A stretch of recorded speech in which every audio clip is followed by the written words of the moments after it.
காணாத கண்களில்லை, காணாமல் நாளது நகர்வதில்லை.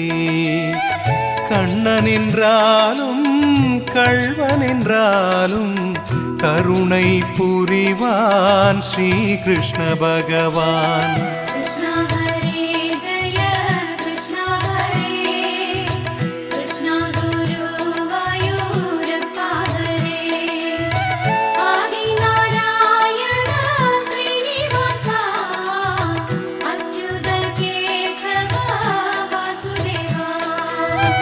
அழகிய கண்ணனின் அடிதனை எண்ணுவர், அவனது தொல்லைகள் அனைத்தையும் தாங்குவர்.